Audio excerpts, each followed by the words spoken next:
Hello friends, आप सभी को मेरे यूट्यूब चैनल विभिन्न जीवन पर वेलकम है। परीक्षा की दृष्टि से ब्रिटिश काल में विभिन्न मुद्दों से संबंधित बनाए गए कमीशन तथा कमेटी बहुत इम्पोर्टेंट होते हैं। आमतौर पर परीक्षाओं में ब्रिटिश काल में बनाए गए कमीशन और कमेटी आयोग से संबंधित प्रश्न अवश्य पूछे जाते हैं। ब्रिटिश काल में बनाए गए 10 महत्वपूर्ण कमेटियाँ जो परीक्षा की दृष्टि से अति महत्वपूर्ण इस प्रकार हैं। पहला, ली कमीशन। ली कमीशन का गठन 1923 में किया गया था। याद रखिए, ली कमीशन। इसी कमीशन द्वारा फेडरल पब्लिक सर्विस कमीशन, अर्थात जिसे यूपीएससी को ब्रिटिश काल में फेडरल पब्लिक सर्विस कमीशन कहा था, इसी ली कमीशन के आयोग के सुझाव पर वर्ष 1923 में भारत में सिविल सर्विसेज की परीक्षा आयोजित की जा रही है।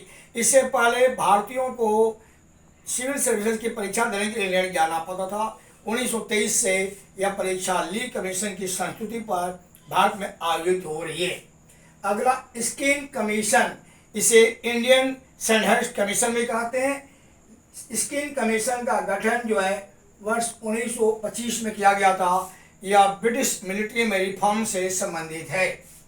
नेक्स्ट है चैटफील्ड कमेटी या चैटफील्ड कमेटी।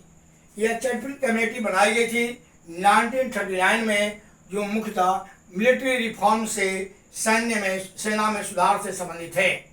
उस एक्वर्ड कमेटी आ गई, यह बहुत इंपॉर्टेंट है। 1925 में बनाई गई थी। इसी एक्वर्ड कमेटी के संस्तुति पर रेलवे बजट को जनरल बजट से आम बजट से पृथक किया गया था। यार 1925 से रेलवे बजट आम बजट से अलग किया गया on the recommendation of acquired committee. Next है लिंडसे कमीशन। लिंडसे कमीशन का गठन 1929 में हुआ था। यह लिंडसे कमीशन एजुकेशन से संबंधित था। नेक्स्ट उस डिस्पैच, जो 1854 में बनाया गया था।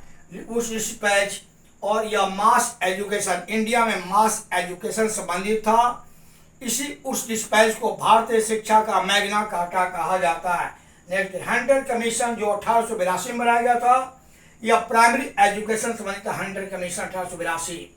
सप्रू कमेटी 1935 में बनाई गई थी। सप्रू कमेटी जो कोऑपरेटिव्स के प्रॉब्लम से संबंधित है, सहकारिता की समस्याओं से संबंधित है सप्रू कमेटी। अमीनी कमीशन 1778 में 1778 में बनाया गया था। यह लैंड रिव्यू और फाइनेंस तथा भू राजस्व और वित्त से संबंधित है। लास्ट है कैंपेल कमेटी। कैंपेल कमेटी बनाई गई थी 1866 में, जो भारत में पड़ने वाले फेमिन अर्थात अकाल दुर्भिक्ष से संबंधित था। Thank you. Please like, share and subscribe my channel.